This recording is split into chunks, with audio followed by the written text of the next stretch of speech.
పేరున హృదయపూర్వకమైన నమస్కారాలు తెలియజేస్తా ఉన్నా. తెలుగుదేశం పార్టీ ఎన్టీఆర్ అంటేనే రైతు ఆత్మగౌరవానికి ప్రతీక అని చెప్పి తెలియజేస్తా ఉన్నా.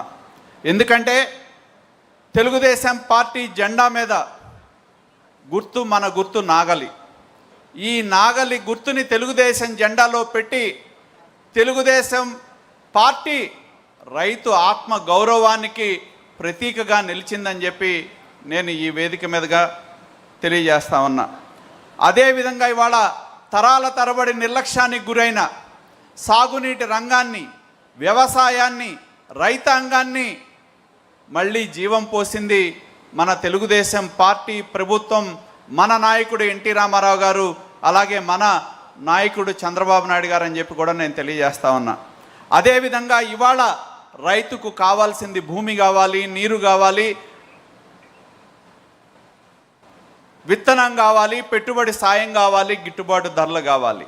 ఇవన్నీ ఉంటేనే మరి సరైన సమయానికి ఇవన్నీ రైతుకు అందితే రైతు తన జీవనాన్ని కొనసాగించడానికి ఉపయోగపడుతుందని చెప్పి కూడా నేను తెలియజేస్తా ఉన్నా.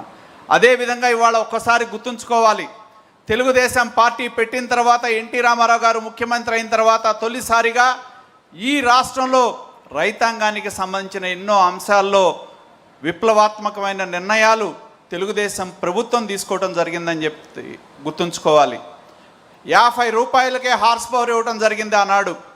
అదేవిధంగా రైతుకు కావాల్సిన అన్ని అవసరాలు ఇచ్చే విధంగా ముఖ్యంగా కరువు ప్రాంతమైన రాయలసీమ, నెల్లూరు ప్రాంతాల్లో ఉన్న కరువు ప్రాంతాలకి నీరు తరలించే విధంగా ఆనాడు హంద్రీనీవా, గాలేరు నగరి, తెలుగు గంగా ప్రాజెక్టులకి నాంది పలికిన అపర భగీధరుడు స్వర్గీయ ఎన్టీ రామారావు గారు. పార్టీ మన పార్టీ అని గుర్తుంచుకోవాలని చెప్పి కూడా నేను తెలియజేస్తా ఉన్నా. అదేవిధంగా ఇవాళ రాయలసీమ ప్రాంతాల్లో కరువు పోయే విధంగా సాగునీటి ప్రాజెక్టులకి అత్యధిక ప్రాధాన్యత మన ప్రభుత్వం, మన నాయకుడు కూడా ఇవ్వడం జరిగింది. తెలుగు గంగ మనం చూసాం, చెన్నైకి మంచినీటి ఇచ్చే విధంగా మరి రాయలసీమలో ఉన్న లక్షలాది ఎకరాలకి, గ్రామాలకి తాగునీరు ఇచ్చే విధంగా ఆ ప్రాజెక్ట్ని ఆనాటి ప్రధానమంత్రి అయిన ఇందిరాగాంధీని, తమిళనాడు ముఖ్యమంత్రి అయిన ఎంజీఆర్ని తీసుకొచ్చి శంకుస్థాపన చేసిన ఘన చరిత్ర మన స్వర్గీయ ఎన్టీ రామారావు గారిది. అదేవిధంగా అదే స్ఫూర్తిని ఇవాళ మన నాయకుడు నారా చంద్రబాబు నాయుడు గారు కూడా ఉమ్మడి ఆంధ్రప్రదేశ్లో మనం ఒక్కసారి చూస్తే ఇవాళ తెలంగాణ ప్రాంతంలో ఉన్న ఎన్నో లిఫ్ట్ ఇరిగేషన్లు, దేవాదులు కావచ్చు, కలవకుర్తి లిఫ్ట్ ఇరిగేషన్ కావచ్చు, భీమా కావచ్చు, ఏఎంఆర్ ప్రాజెక్టు కావచ్చు, ఈ ప్రాజెక్టులన్నిటి కూడా రూపకల్పన చేయడంతో పాటు హైదరాబాద్ నగరానికి కృష్ణా నది నుంచి తాగునీటిని తీసుకెళ్లిన ఘన చరిత్ర మన నాయకుడు చంద్రబాబు నాయుడు గారిదని మనందరం కూడా తెలుసుకోవాలని చెప్పి కూడా నేను తెలియజేస్తా ఉన్నా. అదేవిధంగా కరువు ప్రాంతాలని సస్యశ్యామలం చేయాలనే దృక్పథంతో మరి ఈ ప్రాజెక్టులన్నిటికీ కూడా రూపకల్పన చేస్తే ఇవాళ 2014లో ఆంధ్రప్రదేశ్ రాష్ట్రం విడిపోయిన తర్వాత ఈ దేశంలోనే ఆదర్శంగా నదుల అనుసంధానానికి నాంది పలికింది మన ముఖ్యమంత్రి నారా చంద్రబాబు నాయుడు గారు. పట్టిసీమ లిఫ్ట్ ఇరిగేషన్ ద్వారా మా ప్రాంతంలో కృష్ణా డెల్టాకు సంబంధించిన 12 లక్షల ఎకరాల ఆయకట్టు స్థిరీకరణతో పాటు దారిలో ఉన్న వెస్ట్ గోదావరి, కృష్ణా జిల్లాలో ఉన్న అప్లాంట్స్కి నీరు అందించే విధంగా పట్టిసీమ ప్రాజెక్టుని రూపకల్పన చేస్తే ఇవాళ రైతాంగం ఎటువంటి ఇబ్బంది లేకుండా బ్రహ్మాండమైన అధిక దిగుబడిని సాధించే విధంగా గోదావరి నదిని కృష్ణా నదికి అనుసంధానం చేసిన చరిత్ర మన నాయకుడు నారా చంద్రబాబు నాయుడు గారిదని చెప్పి గుర్తుంచుకోవాలి. అదేవిధంగా మనం ఎన్నో ప్రాజెక్టులు గతంలో కూడా ఈ రాష్ట్రంలో ఎన్నో లిఫ్ట్ ఇరిగేషన్ ప్రాజెక్టులు మనం తీసుకున్నాం. ఎన్నో ఇరిగేషన్ ప్రాజెక్టులకి మనం ప్రాధాన్యత ఇవ్వటం జరిగింది. ముఖ్యంగా రాయలసీమ ప్రాంతంలో ఉన్న అనంతపూర్ లాంటి ప్రాంతాలకు వెళ్తే ఇవాళ ఆ ప్రాంతంలో హార్టికల్చర్లో అత్యధికంగా దిగుబడి సాధిస్తూ ఉన్నారు అంటే దానికి ప్రధానమైన కారణం మన నాయకుడు నారా చంద్రబాబు నాయుడు గారు. ఎక్కడ మరి గాలేరు నగరి ప్రాజెక్ట్ని, హంద్రీనీవా ప్రాజెక్టుని పూర్తి చేయడంతో పాటు ఇవాళ ఆ ప్రాజెక్టుల ద్వారా నీటిని తీసుకెళ్లిన చరిత్ర మనది అనేది గుర్తుంచుకోవాలి. అదేవిధంగా గత 5 సంవత్సరాల కాలంలో సాగునీటి రంగానికి తీవ్రమైన నిర్లక్ష్యం చేసిన పరిస్థితి గత ప్రభుత్వంలో మనం చూడటం జరిగింది.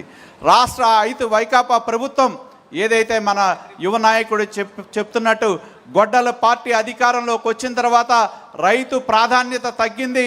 రైతు మరి ఆత్మహత్యల్లో ఆంధ్రప్రదేశ్ 2వ స్థానంలో ఉందనేది గుర్తుంచుకోవాలి.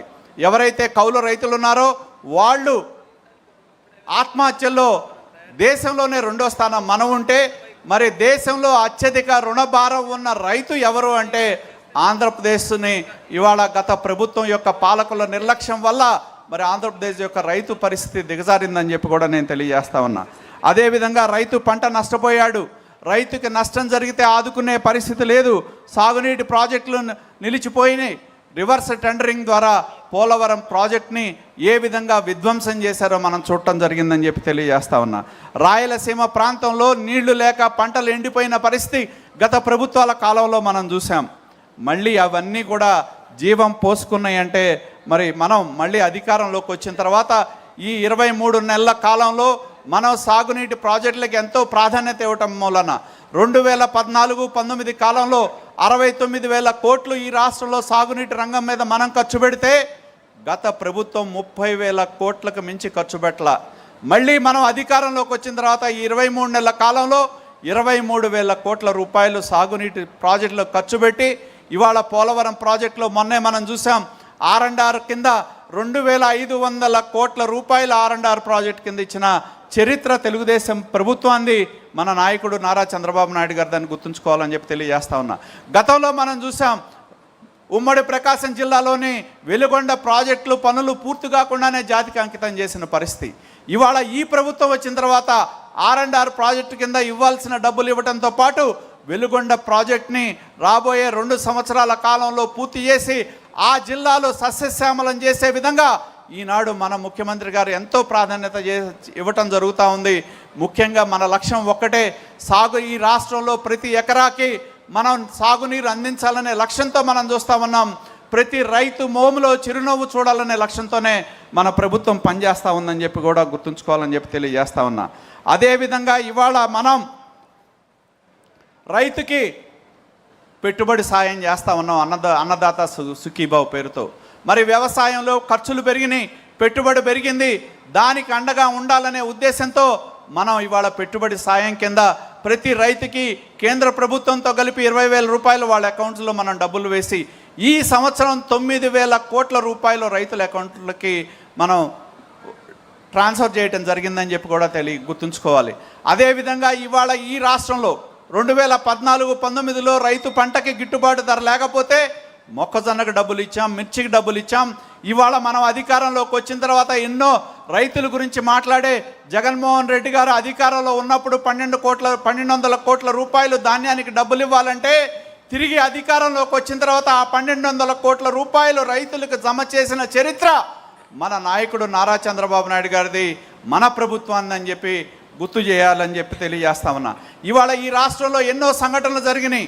మరి అంతర్జాతీయ పరిస్థితులను బట్టి రైతు గిట్టుబాటు ధర లేకపోతే మనం ఈ రాష్ట్రంలో మరి పొగాకు కొనుగోలు చేసాం, కందులు కొనుగోలు చేసాం, పెసలు కొనుగోలు చేసాం, మామిడి కొనుగోలు చేసాం. మామిడి సందర్భంగా చిత్తూరు జిల్లాకి వెళ్తే వైకాపా నాయకులు వాళ్లే రైతుల అవతారం ఎత్తి మామిడి పండ్లు తీసుకొచ్చి రోడ్డు మీద పోసి వాళ్లే తొక్కిచ్చి రైతుకి అన్యాయం జరిగింది ఒక స్క్రిప్ట్ రైటింగ్లో ఏ విధంగా నటించారో మనం చూడటం జరిగింది.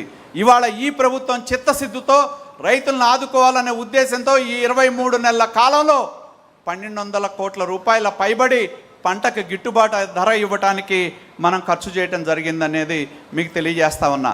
అలాగే ఈ రాష్ట్రంలో గత 5 సంవత్సరాల్లో ఆక్వా కోసం రైతులు పోరాటం చేశారు. వాళ్ళకు ఏదైతే యూనిట్ ధర తగ్గించమంటే గత ప్రభుత్వం పట్టించుకోవాలా. ఎన్నికల సందర్భంగా ఆ సమస్యని మన నాయకుడు దృష్టికి తీసుకొచ్చినప్పుడు దాన్ని ఇవాళ ₹50 తీసుకొచ్చిన ఘన చరిత్ర మన నాయకుడు చంద్రబాబు నాయుడు గారిది, మన ప్రభుత్వాన్ని అని చెప్పి కూడా తెలియజేస్తా ఉన్నా. అదేవిధంగా ఇవాళ వ్యవసాయంలో సాంకేతిక విప్లవం వస్తూ ఉంది. ఆధునికమైన యంత్ర పరికరాలు వినియోగించుకునే విధంగా మళ్ళీ వాటికి మనం ప్రాధాన్యత ఇచ్చి క్లస్టర్ హైరింగ్ కావచ్చు, మరి లోకేష్ గారి నేతృత్వంలోనే ఐటీని అనుసంధానం చేసి డిజిటల్ టెక్నాలజీని ఆధునిక వ్యవసాయానికి మనం అనుసంధానం చేసే విధంగా ముందుకు వెళ్తా ఉన్నామని చెప్పి కూడా తెలియజేస్తా ఉన్నా. అదేవిధంగా మొన్నే మనం చూసాం బడ్జెట్లో ఒక చారిత్రాత్మకమైన నిర్ణయాన్ని ఈ ప్రభుత్వం తీసుకుంది. రాయలసీమ ప్రాంతంలో 1,00,000 కోట్ల రూపాయలతో హార్టికల్చర్ అభివృద్ధి చేయడానికి కేంద్ర ప్రభుత్వం సహకారంతో ఈ రాష్ట్రంలో ఎక్కడైతే కరువు ప్రాంతాలు ఉన్నాయో, నీటి ఎద్దడి ఉన్న ప్రాంతాలు ఏవైతే ఉన్నాయో ఆ ప్రాంతంలో ఉన్న రైతాంగానికి అండగా నిలబడాలనే ఉద్దేశంతో ఒక సంకల్పంతో మన ప్రభుత్వం 1,00,000 కోట్ల రూపాయల హార్టికల్చర్ క్రాప్ల మీద ఏదైతే ఉమ్మడి ప్రకాశం జిల్లా రాయలసీమ ప్రాంతంలోని కరువు ప్రాంతాలు నీటి ఎద్దడి ఉన్న ప్రాంతాల్లో ప్రోత్సహించే విధంగా ఒక పూర్వోదయ నిధులతో ఒక ప్రాజెక్టుని రూపొందించడం జరిగింది.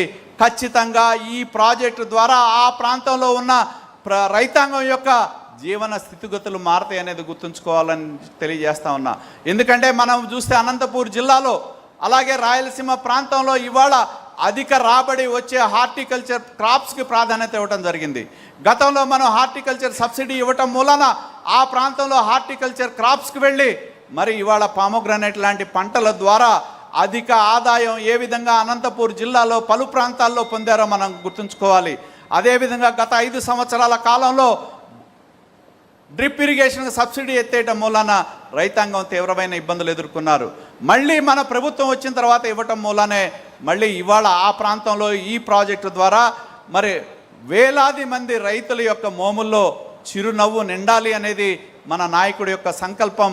మన ప్రభుత్వం యొక్క రైతు బాగుండాలి, రైతు బాగుంటూనే రాష్ట్రం బాగుంటుంది, ప్రతి ఎకరాకి నీరు అందించాలనే లక్ష్యంతో ఏదైతే ఇవాళ మన ప్రభుత్వం మన ముఖ్యమంత్రి నారా చంద్రబాబు నాయుడు గారి యొక్క నేతృత్వంలో ఇటువంటి విప్లవాత్మకమైన నిర్ణయాలు ఏవైతే చేశారో ఖచ్చితంగా రేపు రాబోయే రోజుల్లో